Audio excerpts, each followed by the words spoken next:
ಹೀಗೆ ನನ್ನ ಜೀವನ ಹಾಳಾಯ್ತು. ನನ್ನ ಜೀವನನ 4 ಜನ ಹಾಳು ಮಾಡಿದ್ರು. ನನಗೆ ನ್ಯಾಯ ಕೊಡಿಸಿ ಅಂತ ಸ್ಟೇಷನ್ಗೆ ಹೋದ್ರೆ ಕರುಣೆ ತೋರಿಸಿ ನ್ಯಾಯ ಕೊಡಿಸ್ಬೇಕಾದ ಕಾನೂನು ನನ್ನ ಹಾಳು ಮಾಡ್ತು. ನನ್ನ ಕಷ್ಟನ ಅವ್ರಿಷ್ಟವಾಗಿ ಮಾಡಿಕೊಂಡು ನನ್ನ ದೇಹನ ದುರುಪಯೋಗ ಪಡಿಸ್ಕೊಂಡ್ರು. ಈಗ ನೀವ್ ಹೇಳಿ, ಒಂದು ಹೆಣ್ಣಾಗಿ ಹುಟ್ಟೋದೆ ಹೆಣ್ಣಿನ ಶಾಪನ? ಭಾರತದಲ್ಲಿ ಮೊದಲು ದ್ರೌಪದಿ, ಈಗಿನ ಕಾಲದಲ್ಲಿ ಈಗಿನ ಭಾರತದಲ್ಲಿ ಹೆಣ್ಮಕ್ಳಿಗೆ ನರ್ಕ ತೋರಿಸೋ ನರ್ಕಾಸುರರು ರೋಡಲ್ಲೇ ಸುತ್ತಾಡ್ತಿದ್ದಾರೆ. ಹೊಸದಾಗಿ ಮದ್ವೆ ಆದ ನವಜೋಡಿ ಹನಿಮೂನ್ಗೆ ಹೋದಾಗ ಎಲ್ ರೆಕಾರ್ಡ್ ಆಗುತ್ತೆ ಅಂತ ಆತಂಕ ಪಡ್ತಾರೆ. ಇಂಥ ಒಂದು ವಾತಾವರಣ ಸೃಷ್ಟಿಯಾಗಿದೆ. ನನ್ ಚಿಕ್ಕಮ್ಮನ ಸಾವನ್ನ ಷರತ್ತಾಗಿಟ್ಕೊಂಡು ತನ್ನ ಕಾಮದ ಆಸೆನ ತೀರಿಸ್ಕೊಂಡ ಅಯೋಗ್ಯ. ಅವನಿವತ್ತು ಕಾನೂನು ಕಾಪಾಡ್ತಿರೋ ಪೊಲೀಸ್ ಅಧಿಕಾರಿ. ಈ ಕಾನೂನು ಏನಿದ್ರು ದುಡ್ಡಿರೋರಿಗೆ ಮಾತ್ರ, ಇಲ್ದೇ ಇರೋರ್ನ ಹಿಂಡಿ ಹಿಪ್ಪೆ ಮಾಡ್ಬಿಡತ್ತೆ. ಪೊಲೀಸ್ ಹತ್ರ ನ್ಯಾಯ ಕೇಳ್ಕೊಂಡ್ ಬಂದಿರೋರಿಗೆ ಈ ರೀತಿ ಆದ್ರೆ ಜನಗಳ ಗತಿ ಏನಾಗ್ಬೇಡ ಹೇಳಿ? ನ್ಯಾಯದ ಕಣ್ಣಲ್ಲಿ ಎಲ್ಲರೂ ಒಂದೇ. ಅಮಾಯಕ ಹೆಣ್ಣಿಗೆ ಈ ರೀತಿ ಆಗಿರೋದು ತಪ್ಪು. ಅಪರಾಧಿಗಳನ್ನ ಬೇಗ ಹಿಡಿದು ಸತ್ಯಗೆ ಖಂಡಿತ ನ್ಯಾಯ ಕೊಡಿಸ್ತೀವಿ. Thank you. ನಮಸ್ಕಾರ. ಸತ್ಯ ಅವ್ರ ಕೇಸ್ ವಿಷಯದಲ್ಲಿ ಯಾರನ್ನು ಬಿಡಲ್ಲ, ಎಲ್ಲರನ್ನು ಅರೆಸ್ಟ್ ಮಾಡ್ತೀವಿ ಅಂತ ಕಮಿಷನರ್ ಹೇಳಿದ್ದಾರೆ. ಏನಾಗುತ್ತೋ ನೋಡೋಣ. ಇಂದಿನ ಬ್ರೇಕಿಂಗ್ ನ್ಯೂಸ್. EMI ಕೇಸಲ್ಲಿ ಅರೆಸ್ಟ್ ಆಗಿರೋ ಸತ್ಯಗೆ ನ್ಯಾಯ ಸಿಗೋದಕ್ಕೆ ಎಲ್ಲ ಕಡೆ ಹೋರಾಟ ನಡೀತಾ ಇದೆ. EMI ಗ್ಯಾಂಗ್ ಮೇಲೆ ಪೊಲೀಸರ ದಾಳಿ.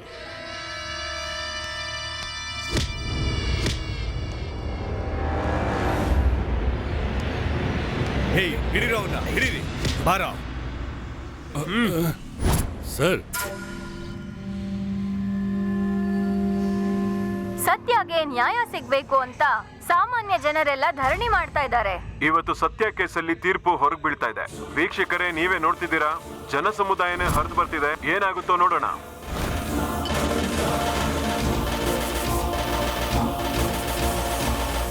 ಯುವರ್ ಆನರ್, ಒಂದು ಹೆಣ್ಣು ಕ್ಯಾಮ್ರಾ ಮುಂದೆ ಬಂದು 2 ಹನಿ ಕಣ್ಣೀರ್ನ ಹಾಕ್ಬಿಟ್ರೆ ಸಾಕು, ಪಾಪ ಅಂತ ಎಷ್ಟೆಲ್ಲ ಸಪೋರ್ಟ್ ಮಾಡ್ಬಿಡ್ತಾರೆ. ನಮ್ದು ಡಿಜಿಟಲ್ ಇಂಡಿಯಾನಾ ಸೆಂಟಿಮೆಂಟಲ್ ಇಂಡಿಯಾನಾ ಅಂತ ಗೊತ್ತಾಗ್ತಾ ಇಲ್ಲ. ಈ ಹುಡುಗಿಯಿಂದ ಅಷ್ಟು ಸೂಸೈಡ್ಗಳಾಗಿವೆ, ಅದ್ರ ಬಗ್ಗೆ ಯಾರೂ ಮಾತಾಡಿಲ್ಲ. ಸತ್ಯ ಸೆಂಟಿಮೆಂಟ್ ಎಷ್ಟು ವರ್ಕೌಟ್ ಆಗಿದೆ ಅಂತ ನನಗೆ ಚೆನ್ನಾಗಿ ಅರ್ಥ ಆಯ್ತು. ಯುವರ್ ಆನರ್, ಇದು ಸತ್ಯ ಸೆಂಟಿಮೆಂಟ್ ಅಲ್ಲ, ಇದು ಸತ್ಯವಾದ ಘಟನೆ ಅಂತ ಅವ್ರು ಹೇಳ್ತಾ ಇದ್ದಾರೆ ಸೂರ್ಯ. ಯಾಕಂದ್ರೆ ಅವ್ರು ಮಾಡಿರೋ ತಪ್ಪನ್ನ ಅವರು ಮುಚ್ಚಬೇಕು ಅಲ್ವಾ?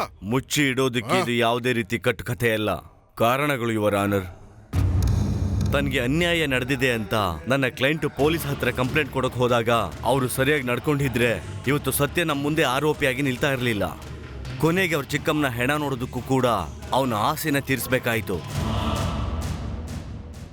EMI ಕಟ್ಟಕ್ಕಾಗದವ್ರನ್ನೆಲ್ಲ ವಿಡಿಯೋ ಮಾಡಿಕೊಂಡು ಬ್ಲ್ಯಾಕ್ ಮೇಲ್ ಮಾಡಿದ್ದಾನೆ. ಅವರೆಲ್ಲರ ಸಾವಿಗೆ ಕಾರಣವಾಗಿದ್ದು ಆ ಮನೆ ಓನರ್. ಆ ಆತ್ಮಹತ್ಯೆ ಮಾಡಿಕೊಂಡು ಕತೆಗಳನ್ನೆಲ್ಲ ನನ್ನ ಕ್ಲೈಂಟ್ ಕಡೆಗೆ ತಿರುಗು ಹಾಗೆ ಮಾಡಿದ್ದಾರೆ ಯುವರ್ ಆನರ್. ಆ ಮನೆ ಓನರ್ ಕತೆ ಕಟ್ಟಿದ್ದಾರೆ ಅಂತ ಹೇಳಿದ್ರೆ ಮಾತ್ರ ಸಾಲದು, ಅದಕ್ಕೆ ಸಾಕ್ಷಿ ಆಧಾರಗಳು ಬೇಕು. ಇದೆ ಯುವರ್ ಆನರ್. ನನ್ಗೆ ಅನ್ಯಾಯ ನಡೆದಿದೆ ಅಂತ ನನ್ನ ಕ್ಲೈಂಟು ಪೊಲೀಸು ಕೊಟ್ಟಿರೋ ಕಂಪ್ಲೇಂಟ್ ಕಾಪಿ, ಡಾಕ್ಟರ್ ರೇಣುಕಾ ಕೊಟ್ಟಿರೋ ಮೆಡಿಕಲ್ ಸರ್ಟಿಫಿಕೇಟ್ ಮತ್ತೆ ಸ್ಪೆಷಲ್ ಆಫೀಸರ್ ಕೊಟ್ಟಿರೋ ತನಿಖಾ ವರದಿ, ಇದನ್ನೆಲ್ಲ ನಿಮ್ಮ ಮುಂದೆ ಇಡ್ತಾ ಇದ್ದೀನಿ.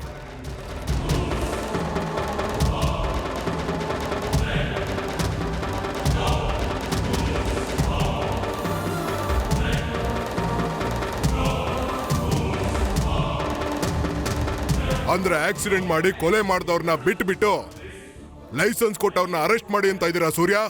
ಡ್ರೈವಿಂಗ್ ಬರ್ದೇ ಇರೋನ್ಗೆ ಲೈಸೆನ್ಸ್ ಕೊಡದೆ ದೊಡ್ಡ ತಪ್ಪು. ಲೈಸೆನ್ಸ್ ಕೊಟ್ಟವನ್ನೇ ಅರೆಸ್ಟ್ ಮಾಡಬೇಕು. ಒಂದು ಹಸು ಹೊಸ ಜಾಗಕ್ಕೆ ಬಂದು ಮೇದು ಸಾಯ್ತು ಅಂದ್ರೆ ತಪ್ಪು ಹಸುದಲ್ಲ, ಮಾಲೀಕಂದಾಗತ್ತೆ. ನೋಡಮ್ಮ, ನೀನು ಏನೇನೆಲ್ಲ ಹೇಳಬೇಕು ಅಂತ ಅನ್ಕೊಂಡಿದ್ಯೋ ಅದನ್ನ ಕೋರ್ಟಲ್ಲಿ ಭಯ ಇಲ್ಲದೆ ಹೇಳಮ್ಮ. ಚಿಕ್ಕ ವಯಸ್ಸಲ್ಲಿ ಹೂ ಮಾರುವಾಗ ಹೂಗಳ ಮಧ್ಯೆ ಇರೋ ಮುಳ್ಳಿನ ಹಾಗೆ ಹೆದರ್ಕೊಂಡು ಕೂತಿದ್ರೆ ಗಂಡಸರು ಬೇಟೆ ಆಡೋ ಹುಲಿ ತರ ನೋಡ್ಕೊಂಡು ಹೋಗ್ತಾರೆ ಸರ್. ದೊಡ್ಡೋಳಾದ್ಮೇಲೆ ಚಿಕ್ಕಮ್ಮನ ಜೊತೆ ಹೋದ್ರೆ ಜೊಲ್ ಸುರಿಸ್ಕೊಂಡು ನಾಯಿ ತರ ಹಿಂದೆ ಬರೋರು. ಗಂಡಸರಿದ್ರೆ ಧೈರ್ಯ ಅಂತ ಅವ್ರ ಜೊತೆ ಹೊರಗೆ ಹೋದ್ರೆ ನಿನ್ ಗಂಡನೂ ಗಂಡಸೆ, ನಾವು ಗಂಡಸ್ರೆ ಅಂತ ಅವ್ರ ಗಂಡಸ್ರು ಅಂತ ತೋರಿಸ್ಕೊಳ್ಳೋಕೆ ಹೆಣ್ಮಕ್ಳ ಕಾಟ ಕೊಟ್ಟು ಹೀಗೆಲ್ಲ ಮಾಡಿದ್ರೆ ರಕ್ಷಣೆ ಎಲ್ಲಿದೆ ಸರ್? ಒಂದಲ್ಲ ಒಂದ್ ರೀತಿನಲ್ಲಿ ಪ್ರತಿಯೊಂದು ಹಂತದಲ್ಲೂ ಕೂಡ ಮಾನಸಿಕವಾಗಿ ದೈಹಿಕವಾಗಿ ನರಕ ಅನುಭವಿಸ್ತಿರ್ತೀವಿ ಸರ್. ಹೆಣ್ಮಕ್ಳನ್ನ ಗೌರವಿಸೋ ತರ ನಡೆಸೋದಕ್ಕೂ ತುಂಬಾನೇ ವ್ಯತ್ಯಾಸ ಇದೆ ಸರ್. ಹೆಣ್ಣನ್ನ ಆಟ ಸಾಮಾನ್ ತರ, EMI ಅಲ್ಲಿ ವಸ್ತುಗಳನ್ನ ಕೊಂಡ್ಕೊಳ್ಳೋ ತರ, ಸುಖಾನ EMI ಅಲ್ಲಿ ಕೊಡು ಅಂತಂದ್ರು. ನನ್ ಚಿಕ್ಕಮ್ಮ ನನ್ ಗಂಡ ಹೋದಾಗ್ಲೇ ನನ್ ಜೀವನ ಹೋಯ್ತು. ಕಾಮಕರ ಕೈಯಲ್ಲಿ, ಕಾನೂನ್ ಕೈಯಲ್ಲೂ ಕೂಡ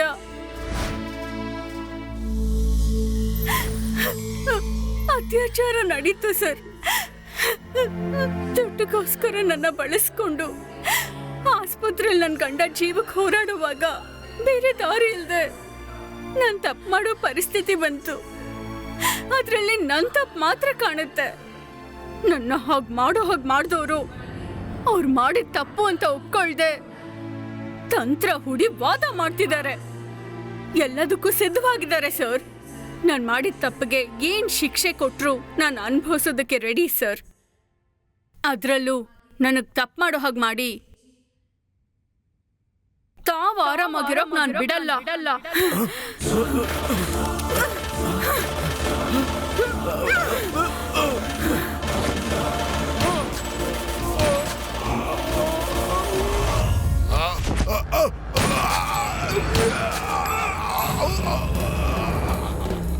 ನೋಡಿದ್ರ EMI ಅಲ್ಲಿ ಸಿಗುತ್ತೆ ಅಂತ ಆಸೆ ಪಟ್ಟು ಎಲ್ಲಾ ವಸ್ತುಗಳನ್ನೂ ತಗೊಂಡ್ರು. EMI ಕಟ್ಟದೇ ಇರೋ ಪರಿಸ್ಥಿತಿ ಬಂದ್ರೆ ಎಂಥ ಬೆಲೆ ಕಟ್ಟಬೇಕಾಗುತ್ತೆ ಅಂತ ತೋರ್ಸೋದೇ ಈ ಒಂದು ಚಿಕ್ಕ ಪ್ರಯತ್ನ ಆಗಿತ್ತು.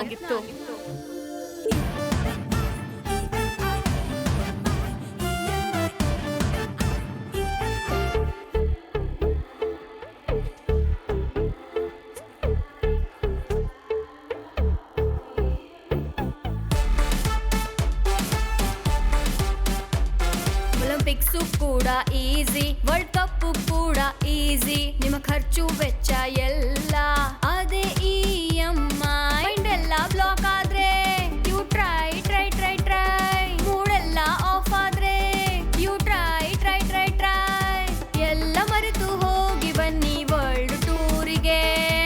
EMI fortune telling EMI, future killing EMI. ಯಾರಿಗೆ ಬೇಕು EMI, ತಲೆ ಕೆಡಿಸೋ EMI.